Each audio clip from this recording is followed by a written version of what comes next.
If I told you that God called you and left a voicemail for you, would you ignore it? I sure hope not. Well, God speaks to people in many ways, from his scriptures to prophetic words to that quiet voice inside of your heart. God's desire is to be in relationship with you, and a foundation of every good relationship is communication. Well, hey, my friend, my name is Kris Reece, and if you are looking to learn how to navigate toxic relationships, grow in your faith, and answer the call of God on your life, go ahead and hit that subscribe and notification button.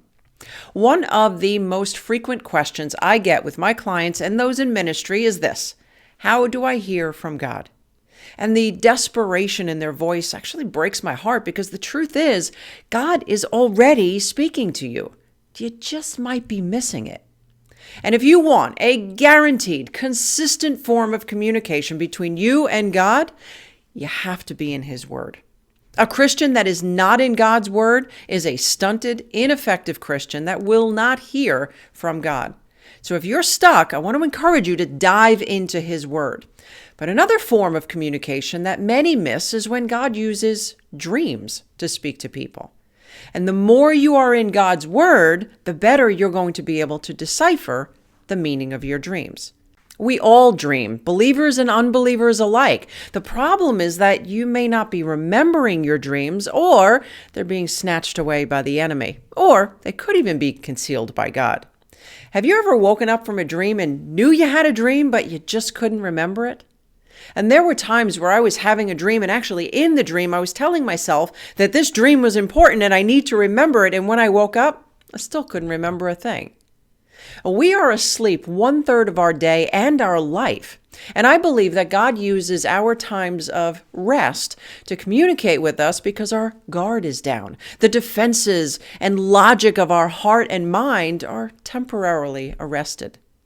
And when we search scriptures, we see numerous examples of God speaking through dreams in both the Old and New Testament. He spoke to Joseph, the son of Jacob, in Genesis 37, 5-10, where his family would bow down to him. He spoke to Jacob in a dream in Genesis 28:10, where he dreamed of angels ascending and descending on a stairway to heaven. He spoke to Joseph, the father of Jesus, in Matthew 2:13, where the angel of the Lord appeared to Joseph with instructions to flee with Jesus and Mary to Egypt. And he has even spoke to non-believers in the Bible, like Abimelech, Pharaoh, and Pilate's wife, all in dreams. There is also a prophecy of the prophet Joel in Joel 2:28, quoted by the Apostle Peter in Acts 2:17, that mentions God using dreams. So God can speak through dreams if he chooses to. And when God speaks to us through dreams, he bypasses the heart and mind to communicate his truths to you. Job 33:14 says, "For God does speak now one way, now another, though no one perceives it. In a dream, in a vision of the night, when deep sleep falls on people, as they slumber in their beds, he may speak to their ears and terrify them with warnings, to turn them from wrongdoing and keep them from pride, to preserve them from the pit, their lives from perishing by the sword." We all dream. The question is, are you giving value to this form of communication? And my hope is that during our time together today, you are going to awaken your dream life so that you can begin to hear the awesome voice of God and what he may be saying to you about you, your situation, and maybe even your purpose. So let's start by talking about some types of dreams. Number one is a warning dream.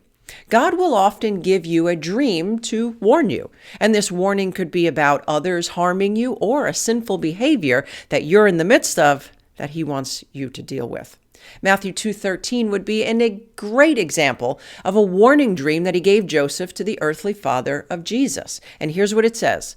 After the wise men were gone, an angel of the Lord appeared to Joseph in a dream.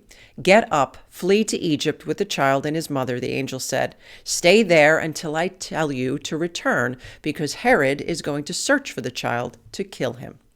Number two are directional dreams. Dreams from God can also be directional, telling you where to go and what to do. And I had one such dream when I was in the process of transitioning out of the fitness industry and into full-time ministry. And I wasn't exactly sure as to what to do with my business.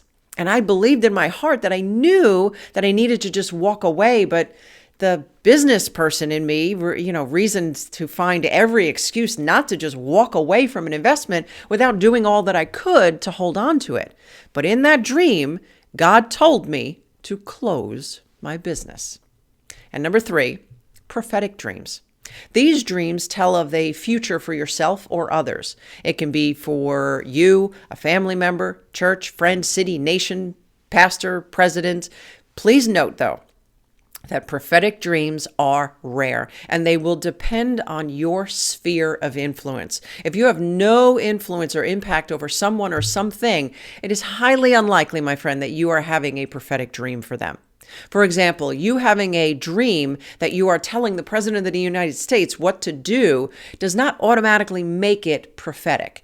It's more likely that the President represents something or someone other than himself.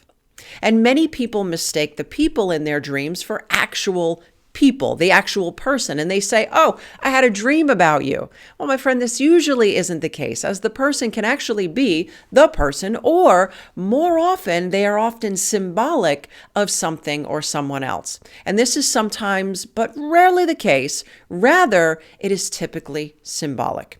Number 4, are cleansing dreams. If you've ever had a dream where you were sitting on the toilet with others watching or taking a shower in the middle of the highway, you've likely experienced a cleansing dream. Cleansing dreams are where God is purging you of the impurities. And these impurities can point to a sin that you need to address, or it can just be from the daily interaction with a dirty, sin-filled world. There are many types of dreams and many ways that God can communicate through dreams.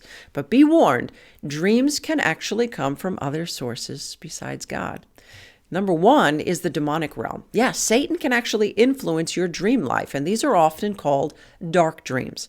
Number 2 is the soulish realm. In other words, these dreams are coming from you. In these cases where the dream is revealing things that are going on within your soul, your mind, your will, and your emotions, the insecurities you're battling with, the envy that you don't want to admit, even the unrepentant sin that you are still carrying. The mind tries to resolve in the sleep what it can't during the waking hours. So how do you know if your dream is God speaking, Satan influencing, or your soul wrestling? Well, if you want to learn more about how to decipher the source of your dreams, I want you to go ahead and click this video right here. There are key elements in dreams from God that you will want to watch for. Those are symbols and metaphors. God will often use symbols in our dreams to pique our curiosity, to not only try to find the meaning, but to search for God in the process. And he will often speak in metaphors. Metaphors are comparisons made between two or more things using figurative language. Metaphors are meant to turn difficult ideas into simple concepts, like when Jesus says, "I am the bread of life. I am the light of the world." The wonderful thing about dreams is that they're like riddles that we need to decipher. And while some dreams are direct and clear in their meaning, many require searching. Proverbs 25:2 reminds us that it is the glory of God to conceal a matter. It is the glory of kings to search the matter out.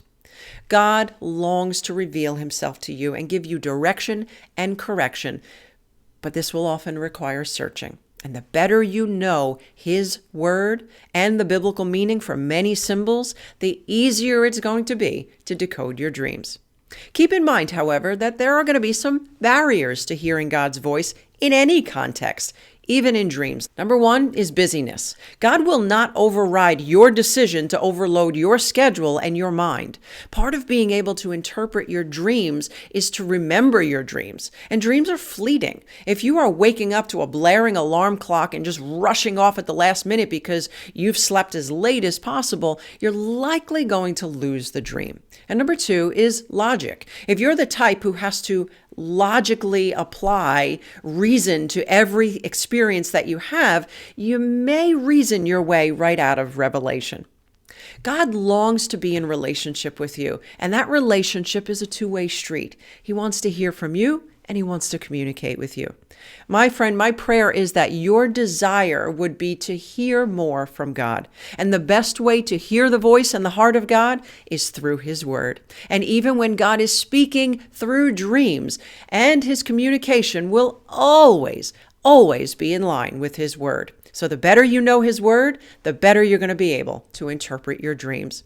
You want to learn what certain colors mean in dreams? Go ahead and check out this video right here. If you want to grow in your faith or you're struggling in your faith, I want to invite you to grab a copy of our free 5-day Mountain Moving Faith Devotional. I'll go ahead and include a link in the description section below.